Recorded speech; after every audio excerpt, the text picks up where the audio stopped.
This is the magicwordpodcast.com.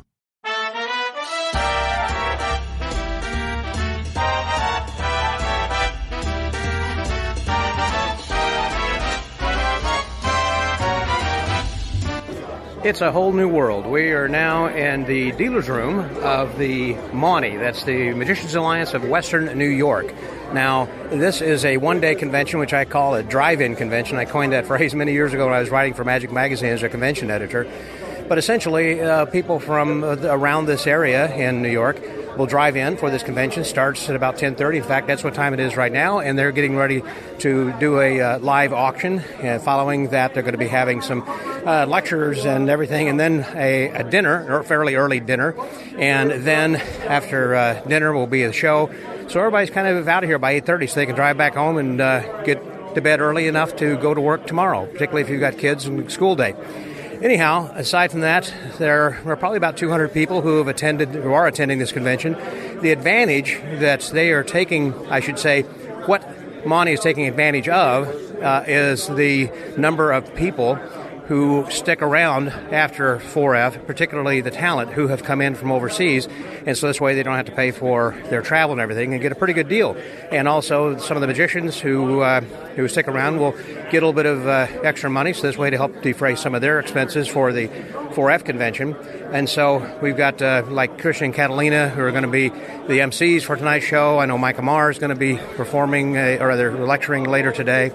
And so throughout this morning, also some of the dealers, obviously, since they already set up and already brought a lot of their stuff, they just have their tables here. There were a couple of additional tables that have come in, but for the most part, it's pretty much the same people, same dealers, I should say, as what we had before. But before, it was mostly geared more towards close-up guys, and now it is geared towards the generalists, I guess, if you will.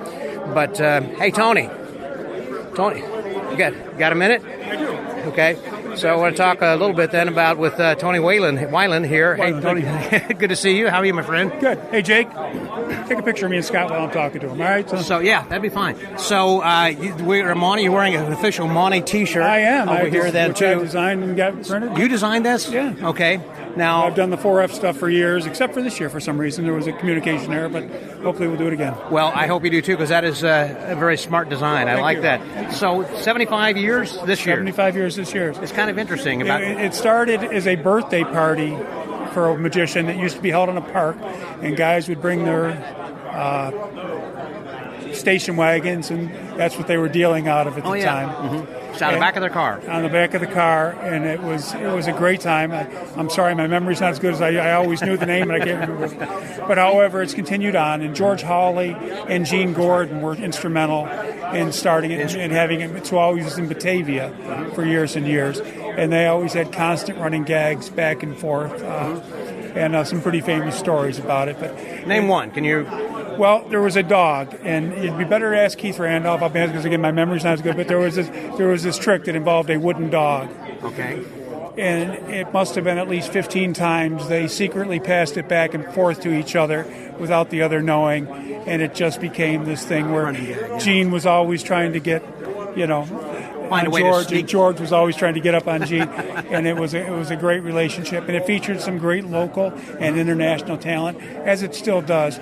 In my opinion, and you, Scott, you go to a lot of conventions and a lot of probably one-day conventions. In my opinion, there's no better one-day convention in the country than. I have to agree with you, and I have been to this a few times. A lot of times I've had to head back on Sunday after the 4F convention, but when I can, I'd like to stick around for this because you're absolutely right, particularly for those who are not attendees of the 4F convention. Right. You get to see a lot of the top guys who stick around and perform here. It's no other convention does that. I remember when my boys were young, and they would the 4F convention would be getting out, and they'd see all these guys that they'd only saw on TV or on they got their DVDs or their lecture notes, and then they're going up to them, and those guys couldn't have been kinder. The magic community as a whole, isn't it, is really just a wonderful community. Everybody seems to get along. Yeah, there's rivalries here and there, and there's people think that, well, this is mine and this is that. But it's, the truth is, I don't think anybody has real malicious bones, with a very, very few exceptions. But it's, it's a wonderful thing. I've loved, like I said, my oldest has been coming here since he's been 6, and he's 36 now. Jake's been coming here since he was about 6 years old. So do they do magic either? They do. Jake does stage magic. A few years back, he performed on the evening show. He opened up the evening show. Oh, wow. And, I recall many years ago, whenever I had attended this, and I don't remember who it was that I saw, but that's back when the Magic Island was open. I was still working as a regular there, and I went back and I recommended this to Scott Hollingsworth, who was entertainment director. He contacted the guy and had him come out, So when I'm out at conventions, I like to see people. I can make recommendations to the people. There's a couple guys that have really done well here. Yeah. Like I said, I only regret that I didn't learn about it earlier, but I mean, it always became a special place with me, with guys like Carl Norman being such a local legend around here. And hearing all the stories and stuff. And I love the history of magic. And Buffalo as a whole has a very strong history of magic. I mean, very strong club, too. The IBM, I remember you said 50 or 60. Ring 12, we always have one of the largest clubs in the country. Mm-hmm. We won all the awards you can get from, the IBM as far as quality ring, honor ring, all this stuff. And we've always tried to do a nice job. And was Gene Gordon from here, this area? Gene Gordon was originally from the middle of the state. Okay. Which, by the way, those who are listening, Gene Gordon was one of the founders of the IBM. One of the founders, him and Lanventus, right. But he had his magic shop in Buffalo for all those years. Mm-hmm. And, of course, he was sort of the central part of magic, came up with a lot of the names. Actually, he came up with Vector's Finger Flicking Frolics. Well, that was his idea. That was his, yes. And, of course, Sid Lorraine drew the rabbit and things like that. So it's a lot of history that's involved with that makes it cool. But like I said, people don't realize that there was a magician living here in the past named the Faker of Ava. Faker of Ava, okay. And he hired a young assistant. Now, the reason he hired this assistant, he said, is because the only one his dog didn't bite. That assistant's name was Harry Keller. Oh, wow. And that's where, of course, the original Dean of Magic came from, and that wand's been passed down for generations. But, there's a cool history. He's still buried in Buffalo, the Faker of Ava. Mm-hmm. It's a great city, and it's a great city with heritage. Eddie Fector did so much with people coming from around the world to sit in his little bar to watch, close-up magic. Did you used to hang out there? I did. I will say I'm the one magician in Buffalo that didn't work at the Forks. I may have done a trick for friends there, but I never really worked there. Never worked there. But I just went there to for the fish fry sometimes too. It was great fish fry. I remember that back in the Forks days. Like Robbie was sort of like one of Eddie's kids, Robbie Allen, who was just here with Carol. And, of course, Carl Norman was there. And that's where I really became... Ray Mertz. I loved Ray. But it was funny, when I got into magic, and I was talking to Carl's first wife, and she asked me how I got started. And I said, well, a magician called me on stage, and he did this trick, and blah, blah, blah, blah, blah. She goes, I think that was Carl. I said, no way. And so I went over and I was talking to Carl, and I said, well, listen, because as a kid you remember everything, right? Yeah. So I remember the pattern lines. I remembered everything. He goes, that's my pattern. That's my show. Yeah, and it's like, no kidding. And, of course, we became lifelong friends, and he was one of my true inspirations. How many of the 4Fs had you attended? This is my 22nd. Okay. Well, having grown up here, I would have thought you went to, this is like my 35th. Well, I got to tell you, I was always very intimidated by the 4F. Okay. I never thought I was a good enough magician to attend. Me either. I know what you mean. But again, I was accepted in nicely. I actually came the first time to help a gentleman who had a stroke because his son couldn't make it, so I wheeled him around and took him to the events and stuff. And then Opie invited me the next year. And again, I've made some great friendships there. And it's the only thing I regret, Scott, is for all those years I was here, I never took any photos of anybody. Mm-hmm. And I miss that. So this year I made it my mission while I was there. Take everything you can. To get some of these photos, because God only knows. We learned in the last 3 years, we can't guess what tomorrow's going to bring. That's exactly right. That's good philosophy. Now, what's interesting is that, again, MAWNY's now celebrating its 75th year, whereas the Vector's just had its 50th year. Yeah. At what point in the last 50 years did MAWNY kind of decide to tack on to the end of the 4F, or was that always from the beginning? Yeah. Here's a question that will bring you some debate. For years, the 4F was held at the Forks Hotel. Yeah, right. MAWNY was always held in Batavia. 4F followed MAWNY to Batavia. Oh, okay. So when the Forks closed, and we went to Batavia. Well, I remember for a year or two we were at some brewery. You did Buffalo Brew Pub, right? Yeah. Buffalo Brew Pub. But, MAWNY was always in Batavia, and they followed him out there, and it sort of became this one. So was it always at the same time of the year, at the end of April? Yeah. So it just aligned perfectly, and so, okay.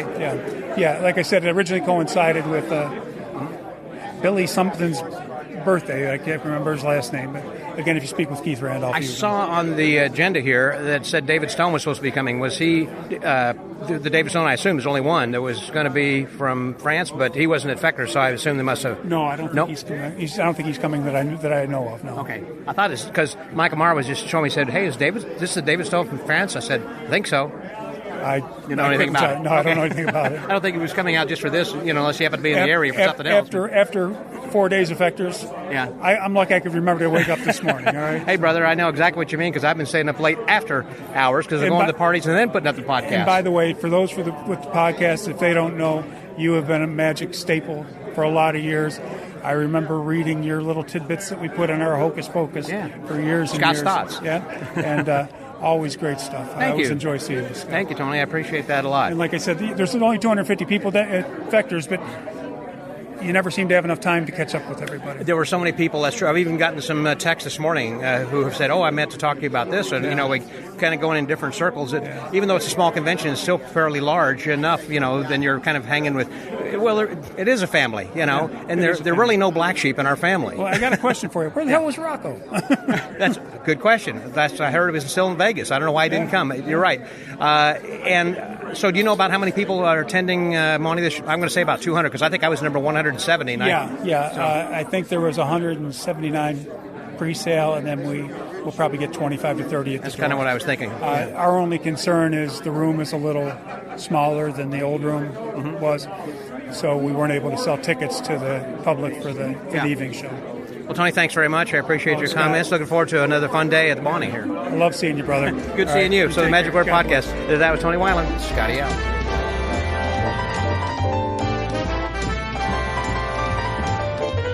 So I'm here now with Juliana Chen, who is someone who's going to be in tonight's show. You were here for 4F as well. Did a great job with the linking ring routine, of course. What a way to close. Thank you. And so you're going to be doing a different show than tonight for the MAWNY convention. I stay doing the linking ring, which this is my third show for linking ring. It's brand new, and the Charlie Fry helped me for put the routine together.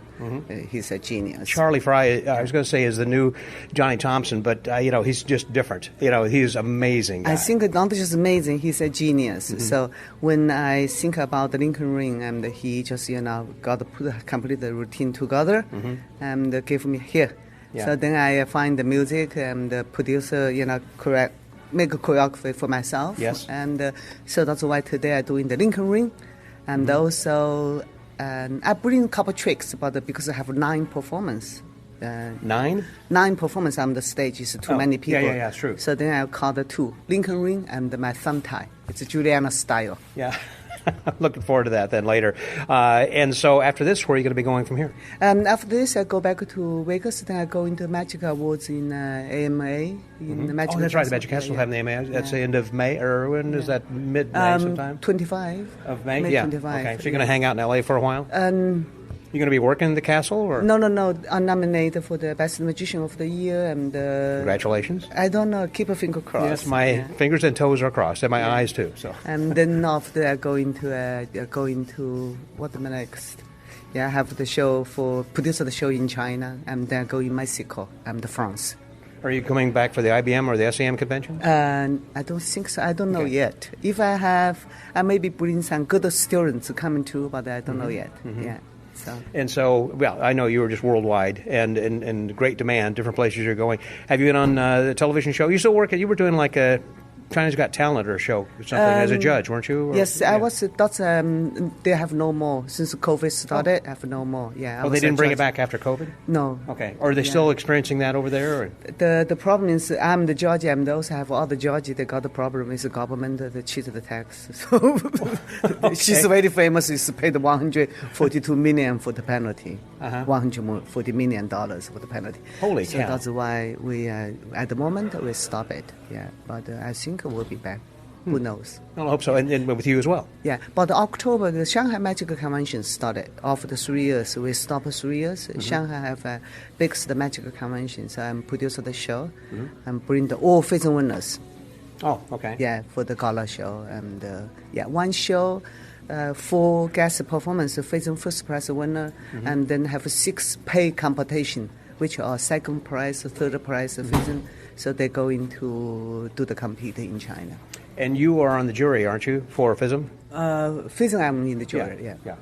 Because I remember this last year in Quebec, I thought I remember seeing you down there judging for stage, right? Stage, yeah. I have started judging since Italy, Korea. Rimini? Yeah, Rimini. So.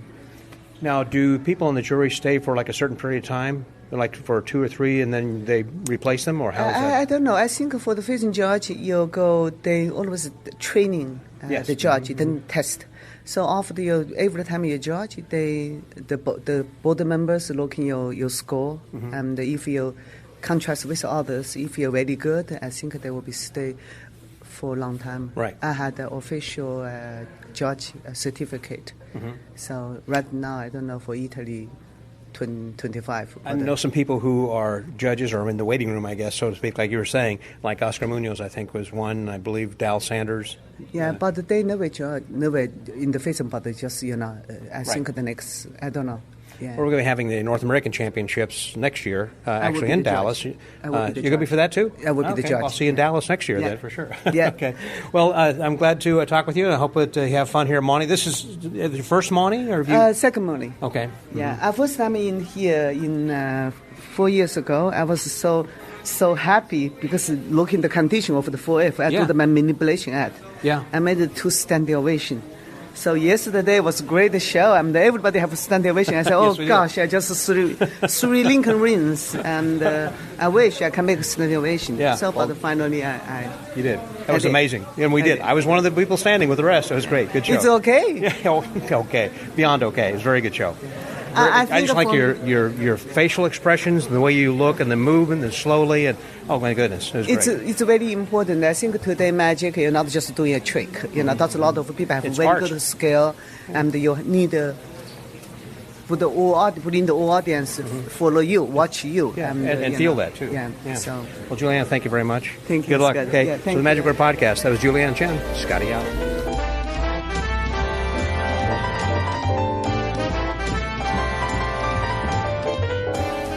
And there is yet another person here running into the lobby who was a holdover from the 4F convention from this last weekend, who's going to be performing actually on the stage, and it's my buddy Juicy Starling. Pardon me. No, I'm sorry, Michael Dardant. Hey, Michael. I might become more famous for my alter ego character of Lucy Darling than I am for anything I do, which actually is typically the case because half the time I didn't really even do any magic this weekend. And actually tonight, I'm going to be the juggler on the show. The juggler? Yep. Okay. We went over some of the different acts, and I gave him some options and realized that the best variety, because there's a lot of magic, it is jam-packed with magic today, would be if I do my devil stick routine, which is definitely a crowd pleaser, and that would give the show some variety, and I'm looking forward to it because it's a lot of fun. Have you done that on the street or something, or when did you start? Actually, it's funny you say that. I did start learning that doing street performing. That's when I first started working with the devil stick.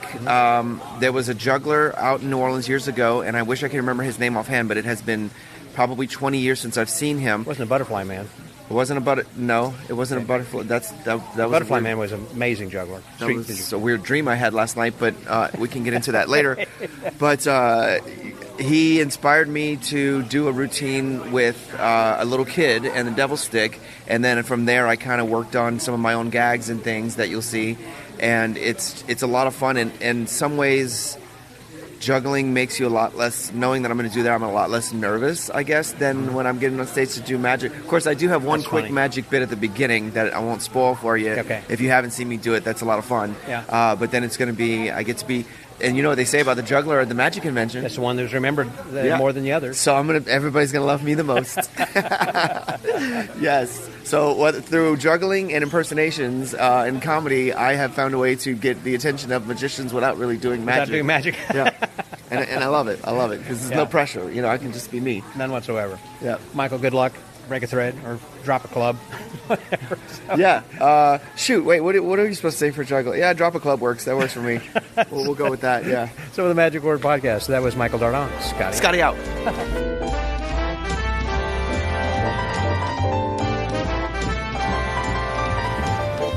And yet another person who is attending and hanging over from the 4F is your international president of the Society of American Magicians, Mr. Rod Chow. Hey there, Rod. Hi there, Scott. Nice to see you here. You as well. And so actually you're not too far away, actually, in Canada. So how far from Buffalo do you live? Actually, I'm actually quite far because Canada is actually across the border, but then we have to go all the way west, which is to Vancouver. Half the continent, basically, right? True. So that's you can't drive. No, definitely not. So one of the things I want to ask you about is are the number of conventions you attend. I go to a lot of them as well, but not in an official capacity as a representative of an organization other than just going for the conventions reports that I provide. How many conventions are you attending this year worldwide? I would say there would be at least a couple of months, so it's been pretty busy for me this year, and I'm looking forward to the upcoming IBM convention in Pittsburgh and the SAM convention, of course, in New Orleans. Right, and then John Sturck takes over. That's right. After New Orleans, then John Sturck will take over. Now, of the conventions that you've seen and places you've visited around the world, around the country, what has been one of your, I mean, they're all different in different ways, but has there been some hospitality that people have shown you or some magic you saw, or perhaps even nothing to do with the convention, perhaps just the locale that you visited? You thought, this is awesome. I mean, what has really stood out in your mind as being an impressive thing? Well, the thing is, like, the SAM is basically recognized all over the world. So if you go to, say, a convention like Blackpool, you'll actually even see SAM members over there because obviously SAM is a worldwide organization. And to be the president and then go in there and partake in the festivities, it's really an honor to do that. And so we get to communicate with people there and enjoy the magic. Blackpool, that was wonderful. I mean, that was incredible. But even I went to London Magic Circle. That was great. And I went to Budapest to see the House of Houdini, which is amazing, and just different places. And back in North America, I went to NemCon, and that was wonderful too. Did you feel that you were afforded some opportunities that you've been traveling a lot anyhow, and as a magician doing things, but did you feel like as the president of the SAM, you have been accorded special privileges? It's kind of like people are welcoming you a little bit differently or looking at you a little bit differently? Well, it's certainly, you do get welcomed. You do get your photograph taken with many people. And the position does command a lot of respect. And just really honored to be in that position and represent the SAM. Right. Yeah. Right. Yeah, the SAM is continuing to grow and going in different directions as far as good directions. I mean, like with the MUM magazine has been online for a long time then as well. Are there any changes or things that have happened during your administration or things that you wanted to accomplish that you still feel like, well, I've got some time to finish this, or what was your goal and have you reached some of it? Well, I think that because of the online presence that SAM has had, that's continuing to go on strong, and we're actually expanding that for all members with our V1.1 to V1.4 series, and also the assembly. That's very important to the SAM, and that's not coming back now. Everyone's meeting again live, right? And we're trying to expand that presence in Canada as well, being the first Canadian president of the SAM. How many assemblies are there now in Canada? Well, in Canada, there are only about 3 or 4 assemblies, but we want to increase that. Okay, because there are a lot of other places, I guess, between Vancouver and Nova Scotia, I guess, where you can certainly have more clubs available to magicians. It's a really big country as far as geography goes, so yeah, definitely a lot of opportunity there. And most of it, of course, in the southern part.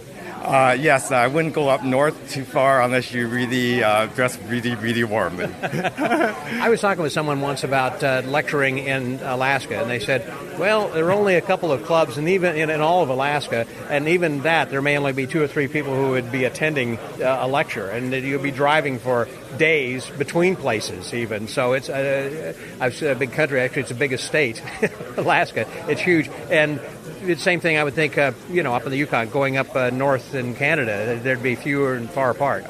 Certainly. But to go to Alaska on a cruise ship from Vancouver, where I'm from, that's probably one of the best trips that you can make in the summertime. Oh, Vancouver's beautiful. Yes. Beautiful. It is. Yeah. Yes, and if you want to look for me, I'm there most of the time. And all you have to do is look for the skinny building or the skinniest building in the world, and that's where Rod Chow is. It's the skinniest building in the world, and that's why I have to keep fit. So I have to do my daily jog to make sure I stay slim enough to fit in my building. It is so narrow. Yes, How narrow is it? Yeah, it's only 4 feet 10 7 inches, so Yeah. so not much room for expansion. Not much. Only go up. It's all you can go. That's right, yeah.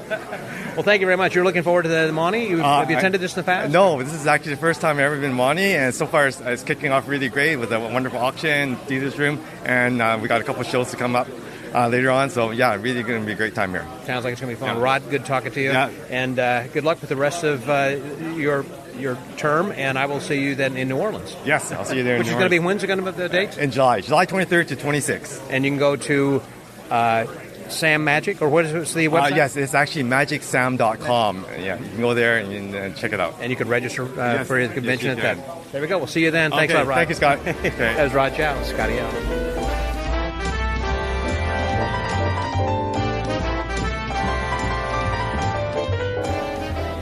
So another person who is a holdover from the 4F convention is my buddy from Mauritius, William Watt. Hey, William. Hey, how are you? Fantastic. So you have probably not attended a MAWNY before, have you? Yeah, I have been attending MAWNY before, and it's always a pleasure to share with all this new generation and of passionate people and this new generation of magicians. Yeah. And, well, say new generation, it seems like a lot of people who are in there have an older generation, closer to my age, it seems like, you know. Yeah, it's true. And I talk about the new generation. It's also, I see those young people. So it's always nice to have both new people and also people that are more experienced. Let's say That's this the way we put it. way, That's right. And yeah, always a pleasure, especially after 4F. It was just a great moment. Are you going to be performing and or lecturing? You're performing, I know, tonight, but are you lecturing too? Or? Well, I just realized I am part of the program. So it's okay, my flight is on time, I am able to do it. So I'll be performing. Because I think I saw on the schedule David Stone was supposed to be here, and so you're filling in for him, or what was the deal there? I don't know, because actually there are a few names that are literally not here.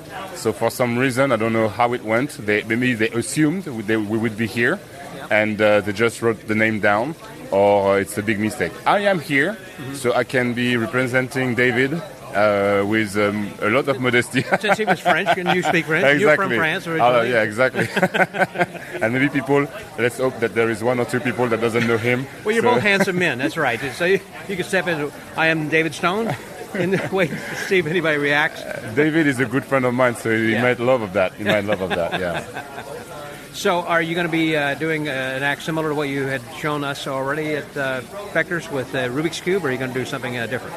I may share the Rubik's Cube because I think That's it's an awesome trick. Thank you so much. Yeah. It was. I was not expecting the magician to react so much because I am not a magician fooler. So I was not. I was more expecting to share them my point of view, my vision, my take on it, than to realize I would fool them. Yeah, yeah. Well, you were on Penn and Teller Fool Us, and so is that right? I thought you were on Fool Us. Are you thinking about getting on now? I think that's interesting that you're saying it this way because I take it as a sign that I should do it because we're actually in the process, as you know. Yeah. So we are in contact. Now the point is let's see what they want to see from me. Mm-hmm. Well, so you sent them some ideas of what you want to do and everything, too. I thought it was kind of interesting when they were saying they were soliciting some ideas, but send them 2 or 3 different ideas because they might like your personality, but it's like, I don't think this is going to fool them if you got something else. We like you. What else have you got? You know. So. Exactly, and I think also they want to make sure that the program shows a different type of stuff before trying to fool them, which I understood from very good people who gave me advice on the show. So yes, I'm going to bring ideas that I feel comfortable performing on TV because it's already a stress. So if I get stressed on something just to fool them, it's going to be like difficult to You'll be look nervous and everything. That was something that Paul Gertner was talking about, how that he was doing his unshuffled deck, which he's been doing for decades, and he was kind of nervous, and he gave a great little tip, like to keep from shaking, is to squeeze your toes. Exactly. He said that actually if you bring this energy on your toes. It will loosen. That's how you say. It is. You'll have less focus. In your Actually, it's because probably this is probably because this is the place where you're going to place your attention. That will be there. So if you focus your attention on your feet, then it will bring the tension there, and maybe will release a little bit the tension on the hands. And I understand what he said. It goes from your hands to your feet, so it moves to a different part of your body, basically. Exactly. Otherwise, if you're focusing on your hand, more you're going to focus on your hand, more you're going to have your hand shaking. He said he got that tip from Bob Fitch, and there is somebody that you should listen to. So if he says, try it, do it. Exactly. It's this is the magic of it, and it's like impressive because we're here. When I came for the first time at Factors, I had no idea. And then it's now been my 7th time, and I realized it's now that I realize a lot of things, much more, and we have so many experienced people, maybe some we know, maybe some we don't know, but all of these guys here at 4F have something that they know. That's the reason why they're here. Yeah. So it's very impressive, and of course it's always good to hear the tips and all the things they would give you to take in consideration. Yeah. Well, looking forward to seeing your performance then later today here at MAWNY, and so it's always good to spend some time with you, buddy. So. Well, you will have the fun that to see the cube act in its right pace, right rhythm, because I had to squeeze it in 7 minutes. It was impossible for me to do it naturally and not to impossible to get rid of any single piece because everything builds the handling. Sure. Yeah. So you're going to be able to do the full act tonight. Exactly. Very cool. Thank you so much, Scott, for doing this, for being here for us all, and for sharing all experience, every magician experience. Thank you so much. You're welcome. Well, you're such a good friend. I appreciate the compliment. Thank you. The Magic Word Podcast. That was my buddy and yours from Mauritius, the island of Mauritius, and we need to go down and visit. So I'm really hoping that might be on one of the things I should put on my bucket list to come and see you. I mean, there's few people who has already been to Mauritius while I was there. It was a pleasure to see them. Sometimes I could take a ride with them around the island. Ask Joe Turner. And then, every 4F is a real big family. And it's going to be a blast because actually it's always an opportunity for me when I have when I'm able to spend a little bit of time individually with someone. Because here at 4F things go so fast and my head kind of moves in every direction, not really focusing on one thing but trying to catch everything because there might be something happening somewhere. I understand. And I try to keep my focus now more and more. Yeah. Well, it's the same thing with me. When I'm trying to visit with everybody and I'm trying to bring a microphone around, I get an opportunity to have short conversations with people like this, whenever I'm at a convention. But still, there are a lot of others that I can't get around to. It's just, even with only about 250 people that we had, I say only, as opposed to like 500 to 1,000 at other conventions, it's still a small convention, but still large enough that it's difficult to get to see all your friends to want to spend time with. Well, again, William, thanks very much. Thank you, Scott. So from MAWNY, that was William Watt. And this is Scotty out.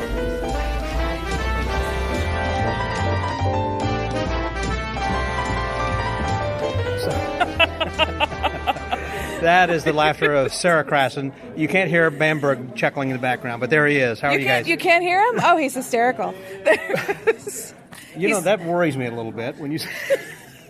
Because when I think about ventriloquists, they have two personalities. They have one that even when they're at home, that they're talking to themselves. It's like, I'm not talking to myself. I'm talking to Harold or whatever. Right, sure. Well, you have to believe it a little bit.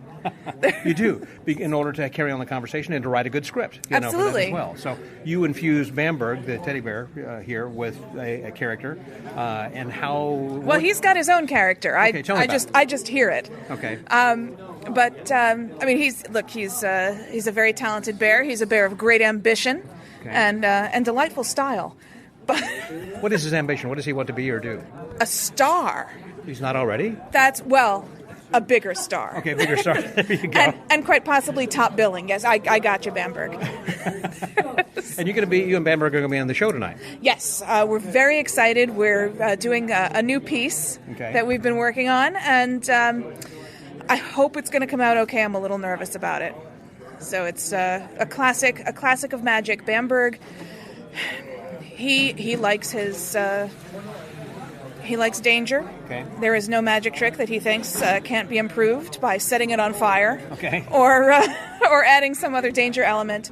So Bamberg has it in his head that we are going to do the bullet catch tonight. The bullet catch? Oh my gosh, that is dangerous. Oh my goodness. It's incredibly dangerous, and Has he got a backup and he got another Bamberg Jr.? Or I mean, good luck. Oh my goodness. Bamberg. Well, in his mind, the danger is mostly to me. Oh, okay then. He thinks that I'm going to take all of the risk and leave him bathed in glory. But I think we're going to star. I think this may be how he plans to get top billing. But because he's the last bear standing. If he bumps me off, then he'll be the only one left, and he'll be the lead. Very 42nd Street. Yeah, exactly. That's funny. That's funny. Now, has Bamberg featured, I assume, in your Flavors of Magic show? He has. Bamberg's performed with me in Flavors several times. Mm-hmm. He is a fan favorite. Mm-hmm. We've just been performing a lot of our new stuff there, and we come out. I host a lot, so he gets to come out and play between acts sometimes. Mm-hmm. So. Now, speaking of Flavors of Magic, by the way, you have your own theater where you're performing, and how regular is that? It's a monthly thing, as I recall. We are running. Flavors of Magic now has 2 shows, a month. Which Great. is it's exciting and it's a lot, and I can't believe I said yes. But with everything else you got going on with your own full-time job, right. But I just keep saying yes to things, and it's wonderful. I really took that the lesson in improv seriously, and I say yes and. I asked someone once what their magic word was, and it was yes. Just say yes. And you will experience so much more in life if you say yes. Absolutely. And yes, you'll experience all the flavors of right. magic. So last season in 2022, we did a monthly show at a little theater in downtown Manhattan. Mm-hmm. And we have a new home this year. We just started our new season in April. And on the 3rd Thursday of every month, Flavors of Magic is going to be performing a full evening of magic, 3 different performers, hosted by either one of them or a separate MC. Magicians doing the magic that's special to them and shows off their style and personality best. And that's at the Sydney Room in the Grill on the Hill at 140th and Amsterdam in Harlem. Okay. And then on the 2nd Thursday of every month, we're in the same location. We're holding a magician's open mic night. Oh, okay. So we're inviting any magicians who want to come down, try something new, test something out, get a little flight time. Mm-hmm. Reach out to us, info@flavorsofmagic.com. And one of the things also that you specialize in is, because it's called Flavors of Magic, is diversity. The whole Flavors of Magic project was created to highlight and encourage and foster diversity in the magic community. So we're really looking to highlight all kinds of performers, and we take a really broad view of diversity. BIPOC performers, of course, Black, Indigenous, and people of color, LGBTQ plus performers. We have lots of women perform, neurodiverse, magicians with disabilities, and we have some straight white guys perform in the group too. Some old straight white guys. We don't discriminate against anybody. And what we're really looking for is the magic that shows off you and your personality and your character. Show us who you are through your art. That makes you diverse from the rest and stand out. My feeling is that if everybody's doing the same stuff written the same way, magicians are kind of, it's hard to tell one from another. That's right. But if you do something that shows off you and your history and who you are, then you're unique. And we are all unique, and I think that's amazing, too, that you can have 4 different people doing a linking ring routine. Like I saw Juliana Chen do her routine, which is completely different from the one that Chris Capehart does. Never seen one like that before? Yeah, and Chris Capehart does a different one from absolutely. Everybody. So, yeah. So, and ours is different. Ours is very Bamberg. So... See, there you go. You made my point. Exactly. Right. So, it's taking a piece of magic or an idea and doing it in the way that represents you and shows off who you are. Mm-hmm. And we think that that's what our audience comes for, is they don't just want to see something impossible. They can, if they want to see something impossible, I like to say, if I want to see something impossible, I can just go watch the Olympics, because I can't do any of that. But well, now going in a little bit different direction over here, since I'm going to break into Scotty's book club, I want to bring up your book, and can you talk a little bit about that and how people can get a copy of that, because I think it's amazing and something that everybody should have on their bookshelf. Oh, thank you so much. Yes, that's my melding of my day job a little bit with my love of magic. magic. My day job is that I'm a lawyer. And so I wrote a book called Own Your Magic, A Magician's Guide to Protecting Your Intellectual Property. And it's all Could it about... be any longer title, possibly? Yes. It could have been a much longer title. But in order to explain what it was, it's a little unwieldy. That's a fair criticism, and I'll mark it down for the next version. There's not a criticism, just an observation. It's fair enough. That's quite all right. And so the book is all about simple, inexpensive things that magicians can do to protect their work and stop people from ripping them off. And what you can do, again, simply, as inexpensively as possible, to deal with it when a problem arises. So something like protecting the name of your show or the name of your business. Your brand. Your brand. By filing a trademark registration, you can prevent somebody else from coming and setting up shop or selling magic stuff under the same name. Right. You can prevent all kinds of problems. I beg your pardon. So you can prevent all kinds of problems that way. Right. And it's a small, simple, relatively inexpensive thing that you can do. Saves you years of pain and thousands of dollars. Right. Well, and also, it won't cost you as much as some people might think that it does. You don't have to necessarily go through an attorney. There are a lot of things you can find online. Absolutely. And the book actually takes you through filing a trademark registration, a copyright registration. It takes you through the steps. You can do it on the authorities' website, and the book explains to you all the things that they're asking for and what you can do. So you can do it.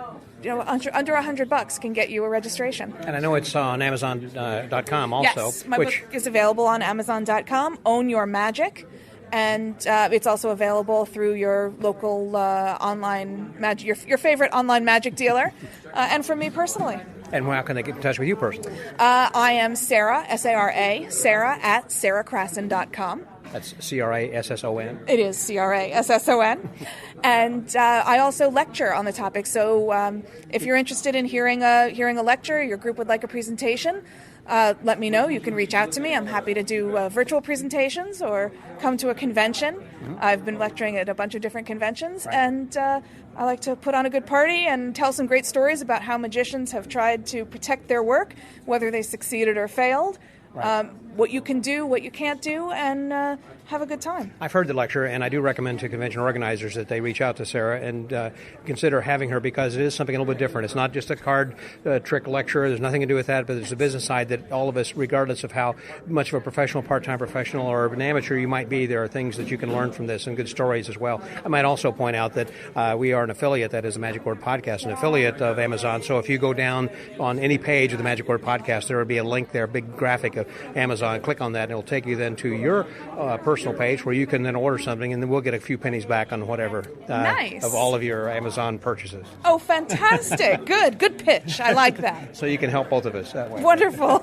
So, Sara, thanks very much, and good luck then tonight. Oh, thank you. Yes, I'm really looking forward to it. It's going to be a lot of fun. Bamberg, is there anything that you would like to say to everybody? That was lovely. Thank you. Thanks for those few words of encouragement. That was your magic words will be noted in history there, Bamberg. Thank you. That's nicely said. So for the Magic Word Podcast, that was Sara Crasson and Bamberg. Scotty out.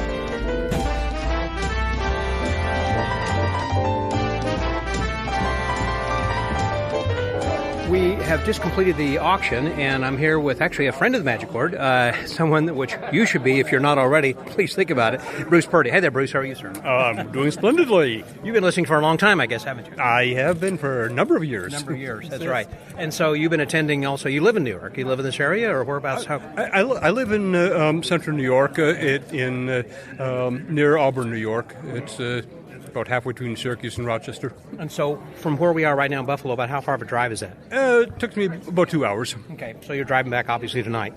Oh, yes. It's a bit of a drive, but it's a lot closer than it is for you. Oh, you got that right, my friend, that's for sure. Now, we just completed the auction. I didn't get to see or watch. I was talking with some other people. Did you see much of this, and what kind of stuff were they selling? I was here for the whole time, and I sold a few things and picked up one item, but okay, so you didn't kind of come back break even? I mean, you probably... I came out ahead on this one. Okay, this time. As we're getting older, you need to start looking at it that way. I'm trying not to. I come here with a goal in mind that I'm not going to spend money and I'm not going to come home with other stuff, and I always fail on that.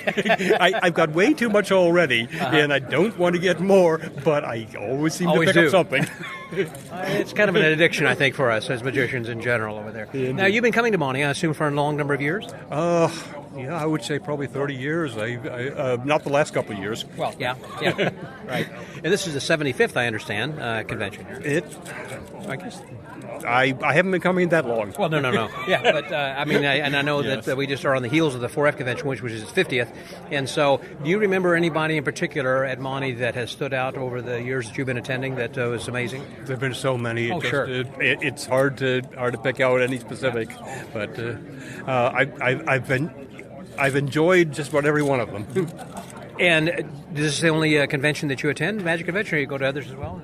Well, we used to have the Central New York Magic Magic Fest. Jack Miller and Ray Seri had started, and then we continued on for a number of years. That's kind of died out.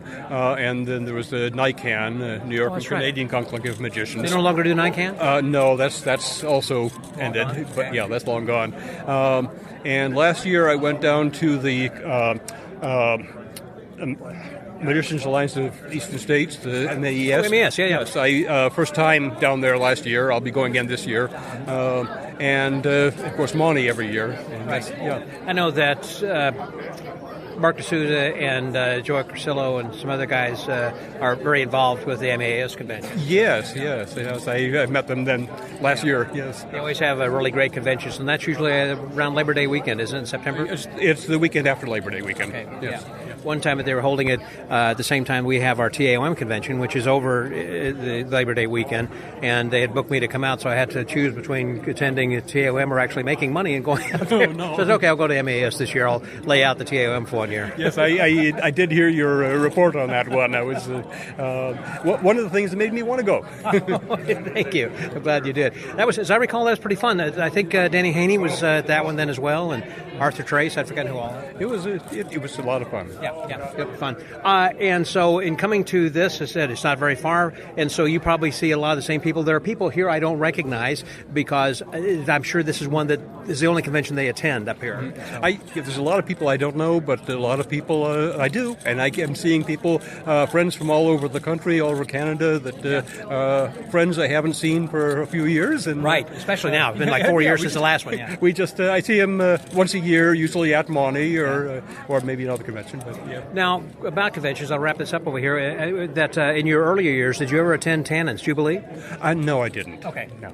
I just wondered, because that was a special thing, I understand, at a point in time also. Yeah, no, I did not. Okay. Did you live in New York back, or have you always been in this area? No, I grew up all over the place. I lived in Mexico for 4 years as a child, and we moved to Syracuse, and I'm in California, Idaho. I'm back in this area. This is the area I feel most at home. And as far as this convention, it's not particularly one person or act that you really wanted to come and see, but it's really the, I guess, camaraderie and seeing old friends that you haven't seen in a while that's driving you to come. Oh, that's the best thing. I come for the evening show. I come for the lecture and just see friends and the fine dining experience. Oh, of course. Which is always part of this as well. Yes, it is indeed. We'll always have a nice banquet. A lot of fun. That's exactly a nice banquet we have a little bit later. I just finished a hot dog because I needed something in my belly for the day before and a little bit later. Well, thank you very much, Bruce. I appreciate it. My pleasure. Thanks for listening. Thanks for attending. I always enjoy your show. I listen all the time. Thank you very much. So, for the Magic Word Podcast, that was Bruce Purdy. This is Scotty out.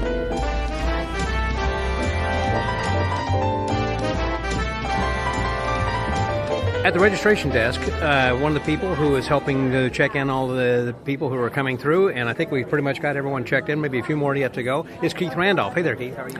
Hi, Scott. So is the convention, certainly sold out. We got a little bit smaller room this year than you had in the past. We do. This is MAWNY. We've moved to Buffalo, possibly temporarily, possibly permanently. MAWNY, the Magicians Alliance of Western New York. Mm-hmm. And we have close to 200 people who are here then this year. We have over 200. Oh, is there? That's great. That's great. And the talent is really good. I know that you kind of piggyback off of the 4F convention, and I noticed that David Stone was on the agenda, but I guess he fell off. Or there's a problem here. There's the computer problem. The nut behind the keyboard was loose. What happened was I took 2019, which is the last time we read MAWNY due to COVID, and I used the file from last, and David Stone performed then, and I just failed to update the file. And we have an outstanding performers for close-up. We have Quentin Reynolds, we have Michael Amar, we have Alexander Duvivier, and we just the list goes on and on. So, and we have Jimmy C. doing close-up as well. So it's going to be an outstanding group. And then the stage show tonight's good. Show, we have Meadow Perry, Martin Brazius. Master Ceremonies are going to be Christian Catalina. We have Juliana Chen, world champion. We have Greg Fruin, Daryl Rose from England, Michael Dardant, and it's going to be an outstanding show. And Meadow Perry was also the makeup artist for Michael Dardant, as when he performed at the 4F convention then as Juicy Starling. Juicy Starling, yes, which was great. So it's a great convention. This is the 75th year. 75th MAWNY, yes. It started in 1947 in Batavia. George Hawley? George Hawley was founded by Gene Gordon, and George Hawley, IBM co-founder Gene Gordon, originally as a birthday party for Billy Russell, who was on Howard Thurston's crew. Wow. Right. And Gene passed in 94, and George Hawley ran it to 2000, and then Dick Bentley took it over, ran it until 2011, and then I took it over with Mike Deedy in 2012, and then Mike gave it up a few years back, and then now I ran it with a board, including Bill Gormont and Mike Joseph and J.P. Lacey, and a few others, and they're an outstanding board. Or do you have a president and the board of directors kind of a thing? So you are the pres. Well, chairman, co-chairman, and all of them doing a tremendous job. I think it's kind of funny that you've got on everybody's badge, everybody's a vice president. Well, not everybody's a vice president. Some are performers, but everybody's at least a vice president.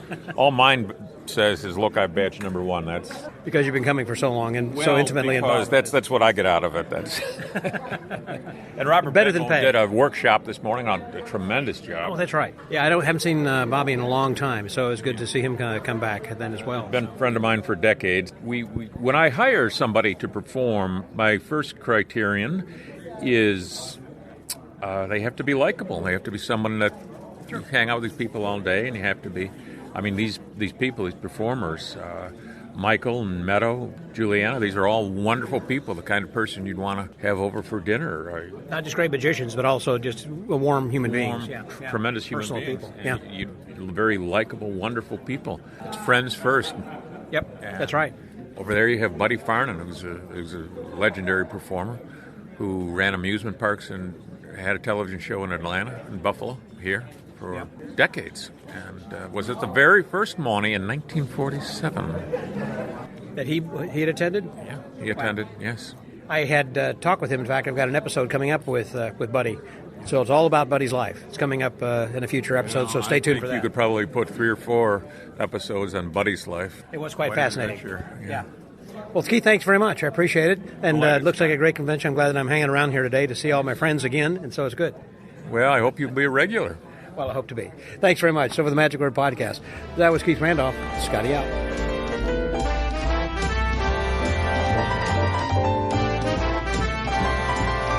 We're in the dealer's room right now, but then one of the people who is going to be on the show later this evening doing her bubble act is Meadow Perry, and I'm with her right now. Hey, Meadow. Yeah, hi, Scott. How are you? I'm fantastic. I'm all the better now that I get to see you here as well. And so you came in actually a little bit early. You were here for part of the 4F for a day or two. Yes. Well, I wasn't part of 4F, but I was behind the scenes to make Juicy Starling happen. Yes. So, yeah. That was a one-off thing. I hope it's more than just a one-off. I hope that he does that again. But he's going to have to travel with you and Alexandra. Yes. His makeup artist and his shoe artist. Yes, his clothier. Now, did you bring the dress and the wig and everything as well? Yes, I did. So this was planned like long in advance? No, it wasn't. Oh. It was Thursday night. Michael Dardant said, do you have a dress I could wear and a wig? And I was like, what is happening? And when can you come up? Because I was coming up for MAWNY anyway, Right. so decided to come up a little early. You live in the city, don't you? I live in Philadelphia, yeah. Philly, okay. So it's a 6-hour drive, but 6 hours. Yeah. So he called you. He had this idea while he was here, Yes. I assume, and said, and why were you his go-to person? I mean, what made him think of you to call? I think because I was already coming and he knew I was driving, so I'd be able to get him the stuff. So how did you find the red wig? Did you have a wig I kind of laying did. around? No, yeah. So there was a time period where I was like doing my hair. It takes forever, and so I wanted to start wearing wigs, kind of like Lucy Darling, but more like my hair. And I decided they don't look good on me. So I had this extra red wig, and I just styled it to look kind of like Lucy Darling. Yeah. So funny. Now, you were really killing it, I mean, during Zoom, because your act looks great on camera and on television and elsewhere then as well. So how many Zoom shows did you do during COVID? Oh, my gosh. I have lost track. Not as many as you think. I would say it was under 100, but it was pretty close. Yeah. Wow. Yeah. Because I did a lot of private shows for people, libraries and things, and they do still trickle in now and again, but it's definitely slowed way down. So that's not something that you have pushed to try to continue No. those kinds of shows? Yeah, it is better in person, but yeah, it's slowed way down after the pandemic. When we were together at Poe's Magic Conference last year, there was a fellow you were traveling with who was kind of helping you with the bubbles and everything. Is that your normal traveling companion, or do you recall? Did I have someone? Maybe I'm confusing that with another convention where I saw you I think perform. you're confusing it with another convention. Was it but- maybe at Abbott's? No, because I'm doing Abbott's for the first time this year. This year, okay. Yeah. But I do, once in a while, I'll hire an assistant. So I have some actor friends, if they're in the Baltimore area or in New York area, There's a lot of equipment to carry. Wherever I'm going to Heavy. be, yes. I have a lot of equipment, so it helps to get an assistant. So As far as the bubble fluid, do you make that yourself? Do you buy that? It has to be some sort of a special formula, obviously. yeah, I do make it myself. So I mix it up usually the night before and give it time to brew overnight, quote unquote. And I use different recipes for whatever I'm doing. If I'm doing outdoor bubbles, it's a heftier recipe than if I'm doing on stage. Yeah. And so does the formula start to break down a little bit, meaning that if you let it set and percolate too long, that it's not going to be any good necessarily?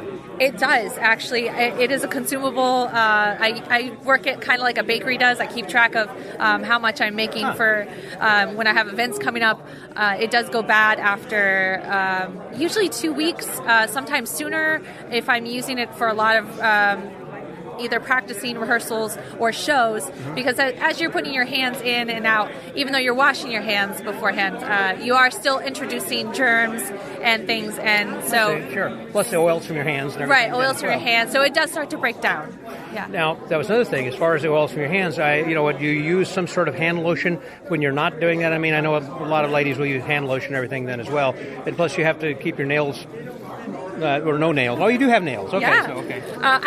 It's really important to me to keep my nails looking nice because people are looking at your hands Good as a point. magician. Good point, yeah. But doing bubbles also.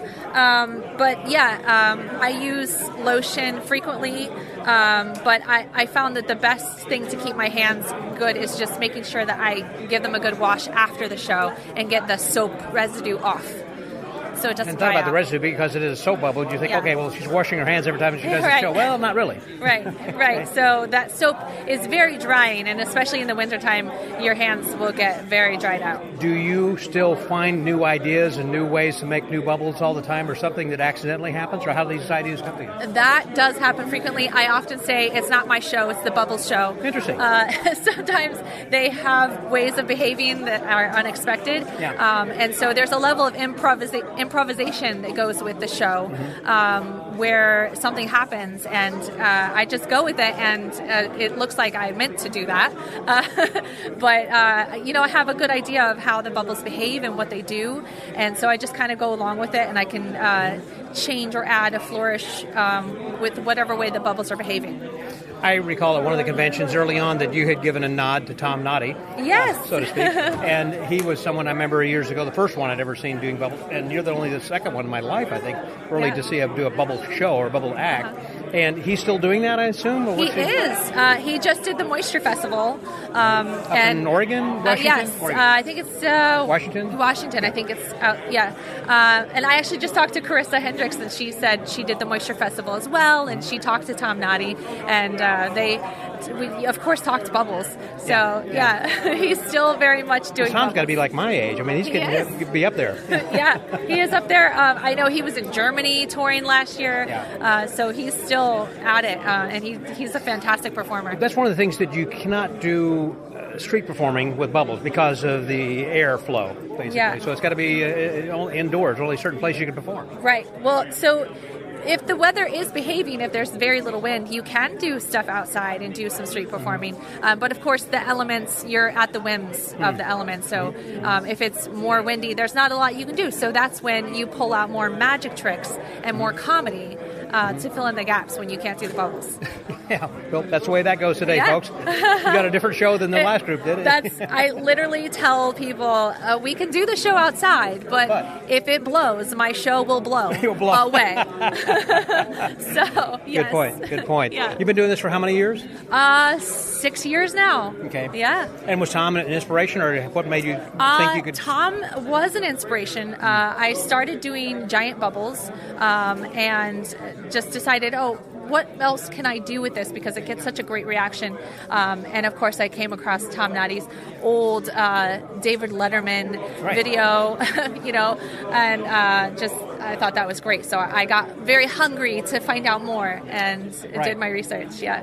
There was another fellow whose name just escaped me for a moment, but he's a photographer in Las Vegas. Richard Faverty. Yes. Mr. Bubbles. Mr. Bubbles, yeah. I'd forgotten he did an act there, too. He did. He absolutely did, yeah. So before he got into photography, he was known as that and toured the world, he said, I guess. Yes. Those are giant bubbles. He actually, we talked when I went out for Masters of Illusion, and we were going to do a photo shoot, but it just didn't work out with the timing. But you got to go back and do that. I mean, know. Particularly since you have those bubbles in common, and he's a photographer, he could put you in the best light. Exactly. Yes. And how would the shimmer and the right lighting and everything, I think he would be, I could only imagine the phenomenal photos he'd take with you. He was, I just spoke to him actually. He just did a thing for the Magic and Mystery School with Jeff McBride, and he did a whole thing on social media and the importance of good photography. So he showed some of my stuff to show everybody of like, look how important it is to have good photos. So Well, it certainly is. Well, you are photogenic, so it wouldn't take very much. I think just with an old Instamatic black and white camera, you're still looking beautiful. You look great on stage. You have a great act. It's a variety act. I was talking with Michael Dardant earlier, and he said, I'm going to do some juggling because usually it's the variety act that's going to be standing out and is outstanding, but I think he's going to be upped by you. I think because yours is a variety act. It's going to be a little bit different then as well. A little bit. Looking forward to seeing you again, Meadow, later tonight. My pleasure. Thank you very much. So for the Magic Word Podcast, that was Meadow Perry. Scotty out.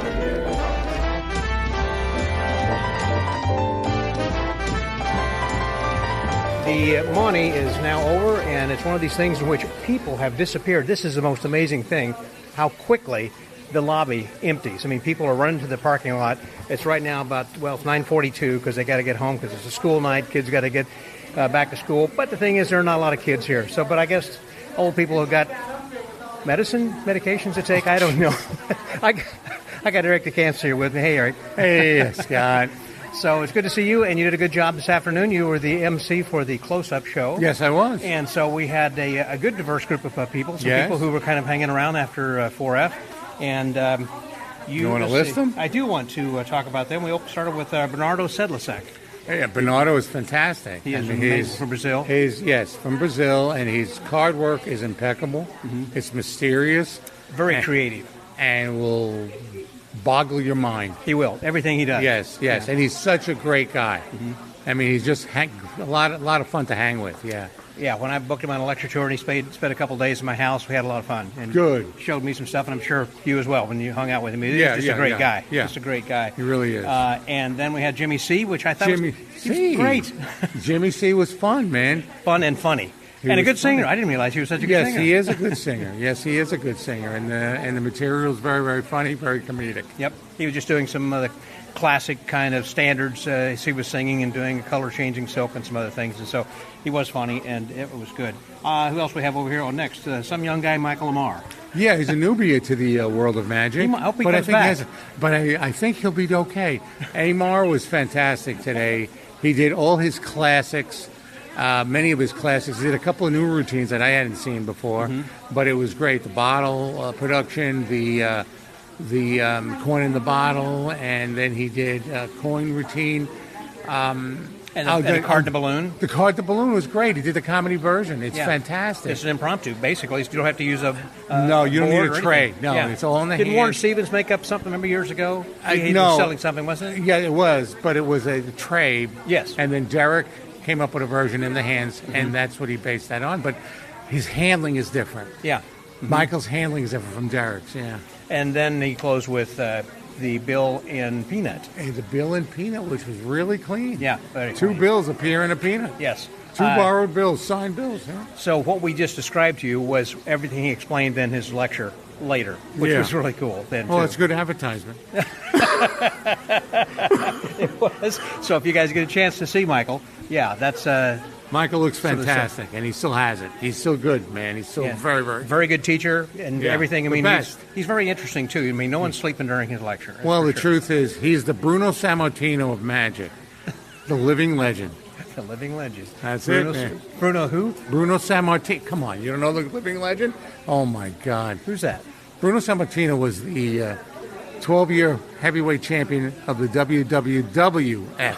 I'm sorry. I forgot you're a wrestling fan. Yes, I am. Yes. I am a wrestling fan. I remember that was what Scott Robinson said when you came down to Tricks. That was how he attempted you to come down because... to go beat Ric Flair.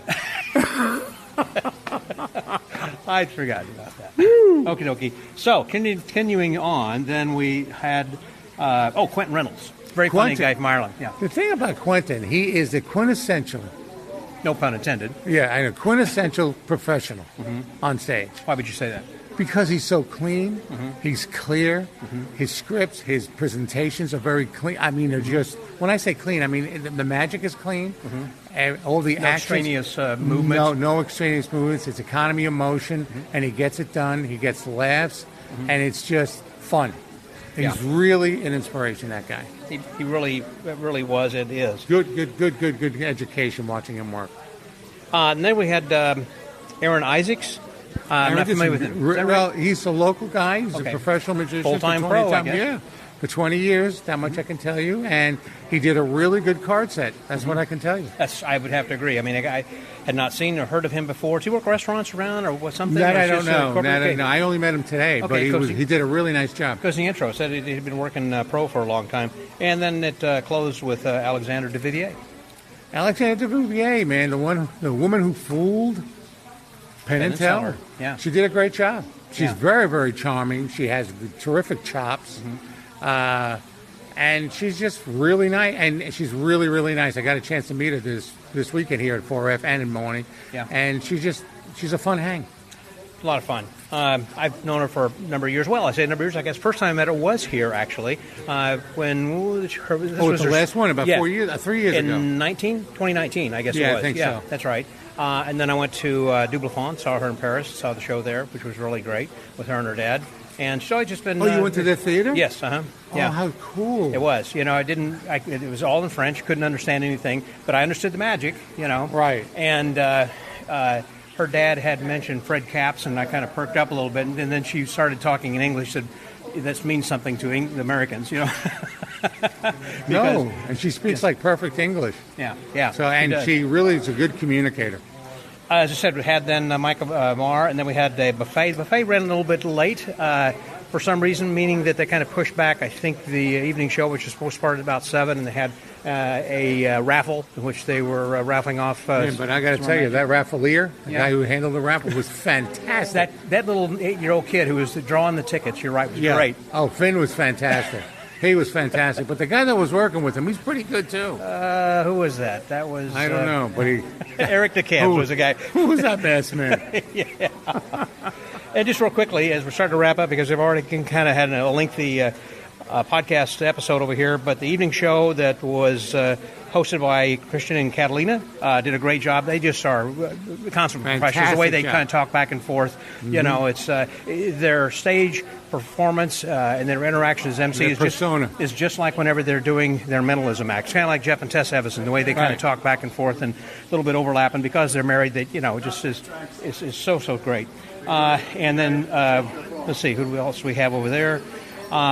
Had Michael Dardant, who was doing some juggling. Yes, he did. He was saying, I'm going to do something. It's going to be a little bit different. He said, people are used to me doing some other magic. He said, the juggler's the one who always stands out, so I'm going to do some juggling tonight, which he did. And then we had Martin Bresius. Is that what he opened, actually. Actually, Martin Bresius did. Yes, he did open. And I've forgotten what. He did some coin magic. That's right. And very nice coin production from Fire. And then he did a production piece. That's right. Daryl Rose. Prediction piece, I'm sorry. Prediction piece, yeah. Right. Daryl Rose did... Came out doing his comedy. Had some comedy things. And family magic, and he did the rising cards out of Martin Lewis. Right. And he used his phone for an effect. It was, I think, it was Nick Einhorn's idea, a Chinese food prediction, using this prediction effect that's on your phone. I don't want to give it away because it's powerful. The reason I know about that is because I do it too. It's a great routine. It's a great little routine.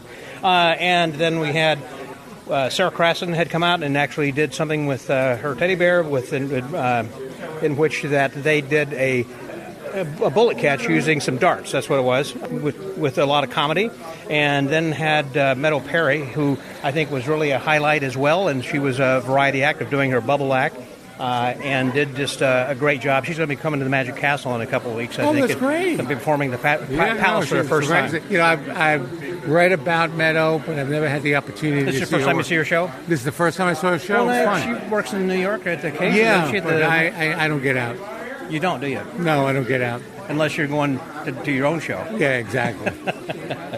And then, even then, sometimes I back out. No, I'm only kidding. And I don't want to forget, of course, then about Greg Fruin, and he did a great show, and he also introduced the fellow who's going to be taking his place. He's kind of grooming this other young man, Christian Masha, who is going to be working at the Greg Fruin Theater. He's working now. Yes. We get to go to see, we're going to Niagara Falls tomorrow for 4 days, and we're going to get to see his show on Wednesday. How cool. I talked with him this afternoon a little bit, so he's just a great. Little preview. I'm going to be having an upcoming episode with him, and yeah, he is great. We were talking about... And great guy. You talk about great guys? Yes. There's a lot of great guys here. Oh, that's for sure. All the way. And then it closed with Juliana Chen doing her rings that are just amazing. She is an unbelievable magic artist. She is. She's a perfectionist, really, and you can see it in every movement, and everything was just perfect. Wasted movement whatsoever. Mm-hmm. You know, tonight she worked on, there's a new act that she's working on, and it is just beautiful to watch. When I talked with her earlier, I thought she was going to be doing a thumb tie, but I guess she either changed her mind or didn't have time or whatever. No, I don't know. She just did the linking rings, a version of the linking rings, which was just really visual poetry, for lack of a better term. That couldn't be said better. That should probably be the name of that act, visual poetry. Yeah. Instead of a linking ring, you know. Yeah. It's just wonderful. You have a way with words, you know that, Mr. Decamps? You're a wordsmith. Mr. Decamps is it Mr. Wordsmith to you?